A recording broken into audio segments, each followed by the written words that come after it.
Joining us now from Washington, Congressman BAchus of Alabama, Brad Sherman of California. Gentlemen, good to see you. Congressman Sherman, should Americans be outraged that hundreds of millions of their hard-earned tax dollars are being lavished on the very AIG managers whose recklessness and incompetence caused the near collapse of that company?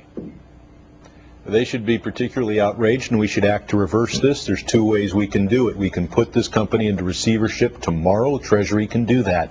Or BAchus and I and others can introduce legislation to impose a 75% surtax on all AIG bonuses in excess of $100,000. But my fear is that AIG is using this outrageous bonus to cover what they just announced an hour ago, and that is a description of how they're spending the $170 billion we gave them. Right. It appears as if they're sending tens of billions of that to foreign financial institutions. So while we're outraged at the $165 billion, which appears to be close to criminal, right, we should act to reverse it.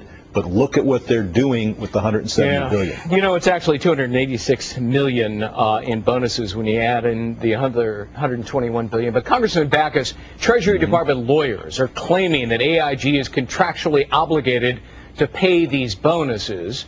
That would not be true, by the way, in the event of a bankruptcy reorganization. So isn't this yet another reason why AIG should be allowed to fail and reorganize, or, as your colleague said, receivership?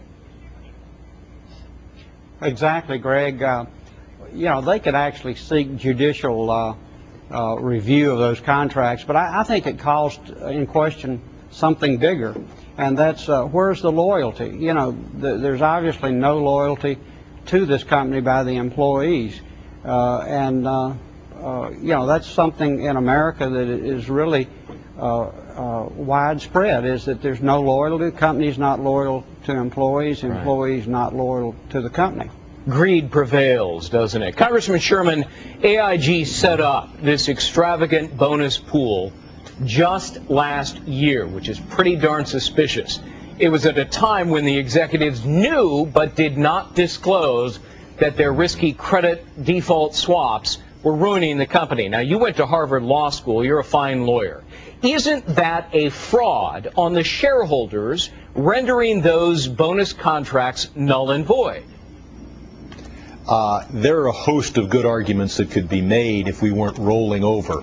AIG should be refusing to pay these bonuses and go to court, and in the meantime, receivership will put that company in a position where it is clearly illegal for them to pay the bonuses. Right now, though, what Congress can do, if we can't get Treasury to do the right thing, is impose a 75% excise tax on AIG bonuses in excess of $100,000. That way we can bring that money back into the Treasury. That's something Congress can do, and I hope Spencer will join me in that. You're also a lawyer, and Tim Geithner, you know, put his lawyers at the Treasury Department on these so-called contracts and said, oh, I guess we got to pay them.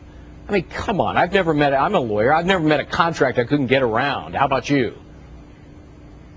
Well, when $140 or $170 billion went into AIG, the rules changed, and now the taxpayers own 80% of the company, and I think the company ought to go and get judicial relief. You know, but this really, Greg, illustrates why Congress shouldn't get, or why the taxpayer shouldn't get involved to start with. Yeah. If you're going to put billions of dollars in a company, the taxpayers are going to want to manage contracts. They're going to want to manage buying and spending policies, and that's a reason that probably government interventions in the first place are not a good idea. Congressman Sherman, instead of being rewarded with these extravagant, lavish bonuses, shouldn't these managers be fired? They're the ones who engaged in these ridiculously risky and tricky credit default swaps, the derivatives that ruined the company. They should be fired, shouldn't they? Well, yes, and in fact they are being, because while AIG is calling these retention payments, they are closing down this division, and it is this small division of AIG that is more responsible than any other small group on Wall Street for taking this economy down. They're the ones that came up with these credit default swaps. And Edward Liddy, should he be fired? Level. Edward Liddy fired? Certainly for his defense of these outrageous bonuses and paying them when he should be stopping them, he ought to be fired as well, and so should Assistant Secretary Kashkari at the Treasury. Congressman Sherman, Congressman BAchus, gentlemen, thank you both. Appreciate it. Julie? All right. Well, we've got